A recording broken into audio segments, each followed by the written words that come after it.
Hello, dear friends. Today, I want to share something very personal. It's a conversation I had not long ago with a remarkable woman, my friend's grandmother, who just turned 94. She's still sharp as a tack, full of humor, full of stories, and full of wisdom. When I asked her, what's the biggest mistake people make after 70? She didn't hesitate. She leaned in and said, with a twinkle in her eye, living with the wrong people. It'll steal your peace faster than old age ever could. That stuck with me. Because let's be honest, when we reach our 70s or 80s, where and with whom we live becomes more than just a practical decision. It's an emotional one, a spiritual one, a decision that can either give us peace or slowly drain our energy, our health, and even our will to keep going. So today, I want to walk with you through a deeply honest discussion. Who shouldn't you live with after 70? This isn't about judgment. This is about protecting your peace, honoring your needs, and living your best years with dignity and joy. We'll explore the types of people that might not be the right fit to live with in your golden years, even if they're family, especially if they're family. So, grab a cup of tea, sit back, and let's have a real compassionate talk, just like two good friends or neighbors would. 1. The constant critic, you're doing it wrong again. Living with someone who constantly criticizes you, even in subtle ways, is emotionally exhausting. After 70, you don't need someone correcting your every move. Why are you watching that? You didn't fold the towels right. You already took your meds, didn't you? This behavior might come from adult children, a roommate, or even a caregiver. But over time, it eats away at your confidence and joy. At this stage in life, you deserve respect, not nitpicking. Constructive help is different from constant correction. And if someone makes you feel small in your own home, that is not someone you should be living with. Your home should be a place of kindness, not criticism. 2. The emotionally needy. I can't function without you. We all want to feel needed. But there's a difference between being appreciated and being emotionally trapped. Some adult children or relatives expect their older parents to become emotional caregivers. They pour out their daily drama. They rely on you for constant reassurance.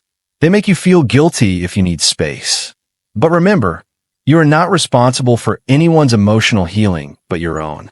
You're not a therapist, not a fixer. If someone constantly drains your energy, makes you feel guilty for resting, or expect you to be their emotional support 24/7, they're not a healthy person to live with. At this stage of life, you need peace, not pressure. 3. The financial freeloader. Can you help me one more time? Money can complicate any relationship, but in your 70s or 80s, your finances need to serve your security and well-being, not someone else's spending habits. Unfortunately, some seniors live with adult children or relatives who don't contribute to bills, expect to be supported indefinitely, avoid working, claiming they're trying to figure things out. You might love them dearly, but enabling someone financially at the expense of your own comfort and peace is not healthy or sustainable. A 94-year-old grandma once said to me, I gave them 30 years. I don't owe them my retirement too. Let that sink in. Your retirement should not become their safety net. 4. The control freak. You're not doing it my way. When you live with someone who insists on having things their way all the time, what you eat, how the home is organized, what TV is on when the lights are out, you slowly lose your own sense of independence and self-respect. Some adult children move their parents in and slowly take over everything, out of love, perhaps, or fear, but they forget you're still a full adult. You still have preferences. You still have a voice. The best living situations after 70 support your autonomy, not strip it away. You don't need a boss in your own home. You need a companion, a respectful roommate, a loving family member who sees you as an equal. 5. The emotionally volatile, walking on eggshells. Living with someone who has sudden mood swings. Anger, silence, yelling, sulking can be deeply destabilizing, especially as we age. It might be a partner, a grandchild, or even a caregiver. But emotional volatility creates chronic stress, which damages your heart, your immune system, and your sleep. You might find yourself always trying to avoid conflict, walking on eggshells. That's not peaceful living. That's survival. You didn't come this far in life to live in fear or confusion. Peace is not a luxury. It's a necessity for your well-being. 6. The disrespectful adult child. You're just old. What do you know? Let's be honest. Some adult children, unfortunately, can be disrespectful toward aging parents. They may not mean harm, but they dismiss your ideas as outdated, talk down to you, make you feel like a burden. If you live with someone who makes you feel invisible or unimportant, that's a sign to reevaluate. At 70 and beyond, you deserve dignity, patience, and kindness, especially from family. And if living together causes more stress than comfort, it may be time for a different arrangement. 7. The overly dependent grandchild. I just need one more year. It's beautiful to support your grandchildren, but some seniors become default parents again in their 70s and 80s, raising teenage or young adult grandchildren, cleaning up messes, helping with college, babysitting daily. But if it's not mutual and your needs are being neglected or your health is suffering, it's time to ask, is this love or is this obligation? You can love someone from a distance. You can support them without sacrificing yourself. Your home after 70 should be a place of healing, not a second round of parenting unless it truly brings you joy. When that 94-year-old grandmother said, "Don't live with the wrong people," she wasn't trying to scare anyone. She was speaking from decades of life experience.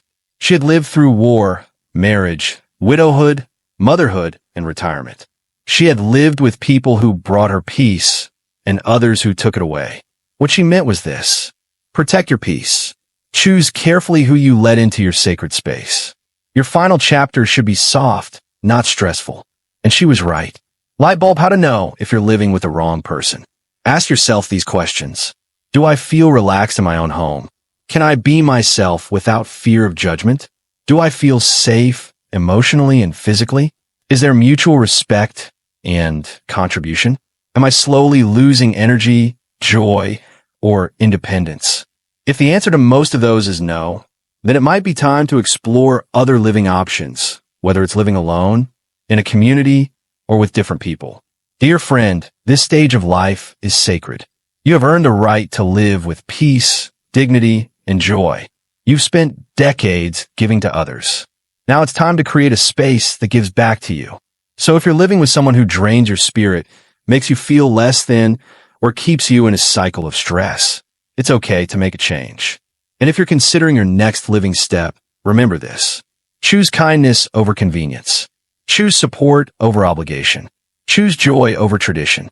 You deserve a home filled with light, laughter, and love. Not just people who are nearby, but people who bring you peace. From the heart of a 94-year-old woman.